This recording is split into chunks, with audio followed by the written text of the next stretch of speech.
Hello everyone, myself Dr. Dimple Parmar from Department of Pediatric and Preventive Dentistry and PDCH, Sakarchand Patel University, Visnagar.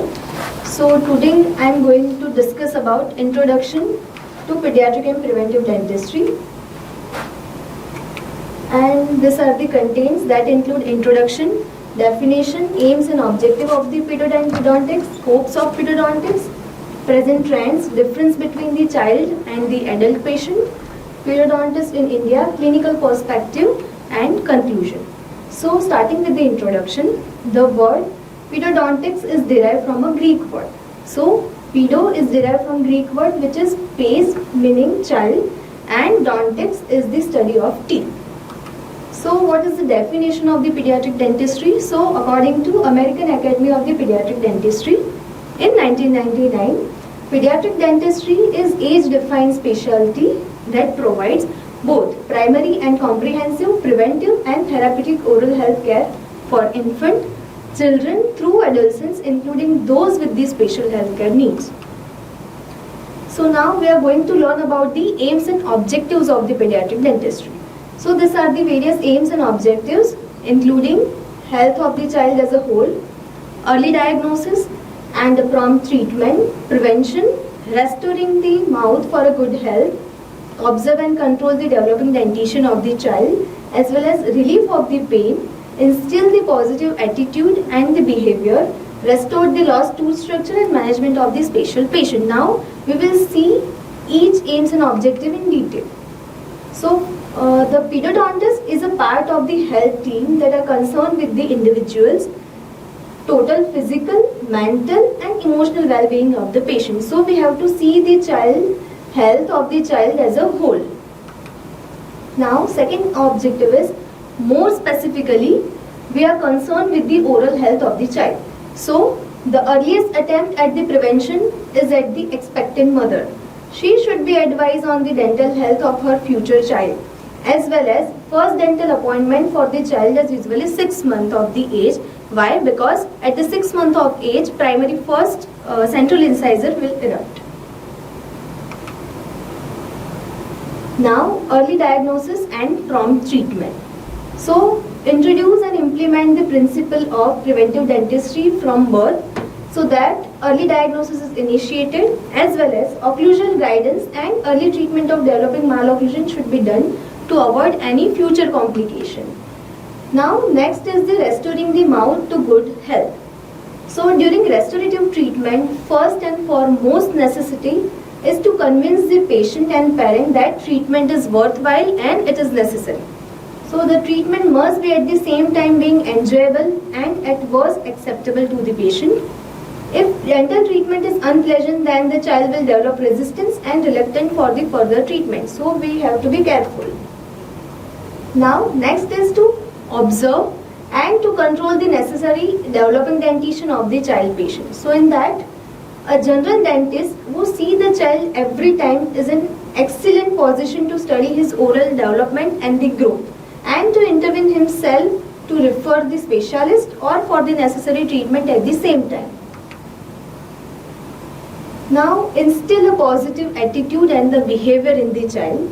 So here, this is not only will help in accomplishing the treatment in a desired manner, but also make the child a good dental patient even in the adulthood. So we have to instill the positive attitude in the patient.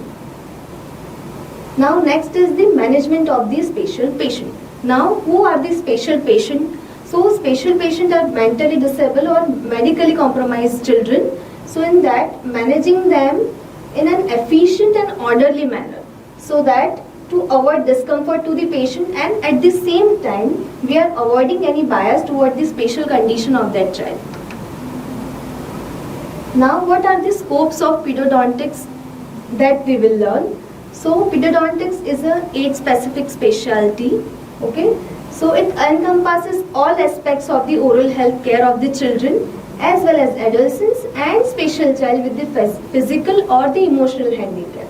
Here, preventive measures in the early childhood makes it possible to preserve the sound tooth and maintain the oral health of the child as well as Pedodontists also hold the privilege of being the first person to diagnose any earliest signs of the systemic disorder which are manifested more frequently in the child's oral cavity as compared to adult. So what are the different scopes of the periodontics? So first is the cariology. We are doing diagnosis of the caries, early detection of the caries. Psychology, we are learning the psychology of the child patient. Neonatology, endodontics, periodontics, orthodontics as well as prosthodontics, preventive dentistry and immunology. Why? Because we are restoring the tooth also, we are doing pulp therapy, IPC, DPC, then pulpectomy, SS crowns, we are giving space maintainer as well as we are doing Pitt and Fisher sealants. So this all will be included in the scopes. Now next is the present trends in the pediatric dentistry.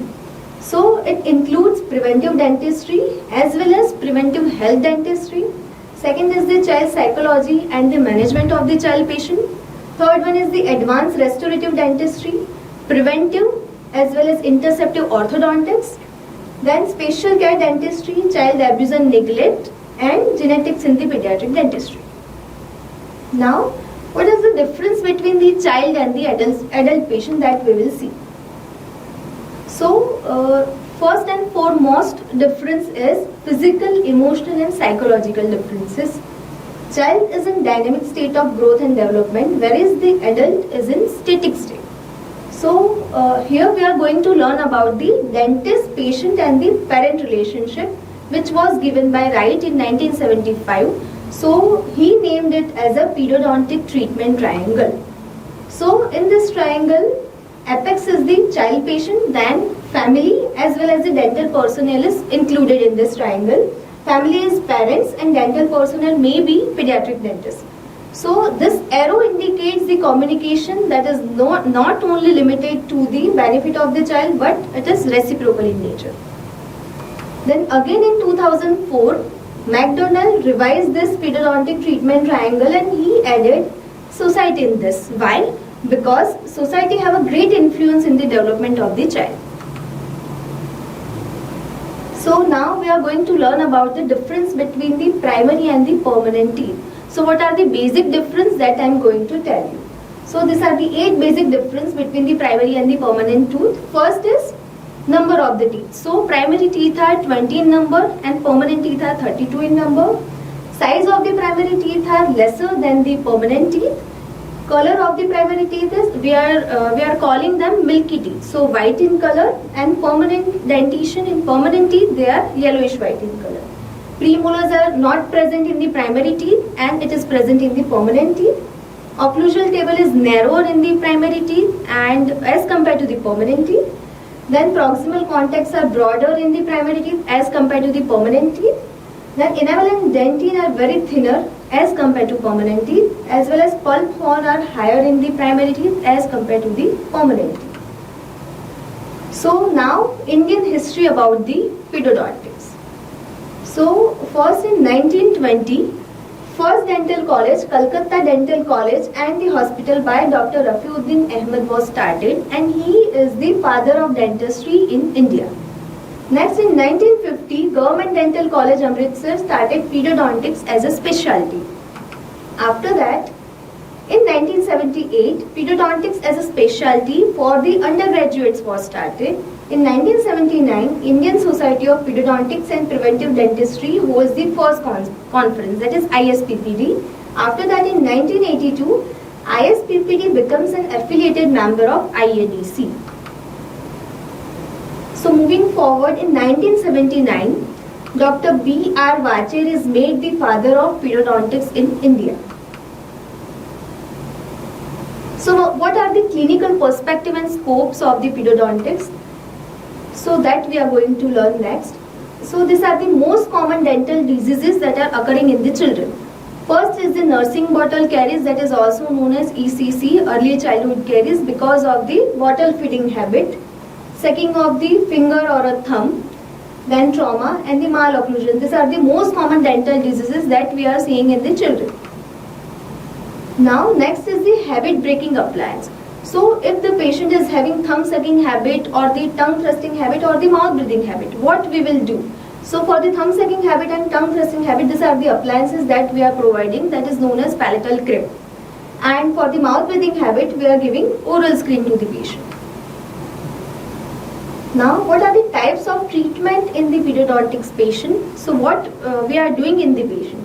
So, restorative treatment, GIC restoration or composite restoration or any type of restoration, pulp therapy, IPC, DPC or pulpectomy, as well as extraction and gingival and the surgical procedure.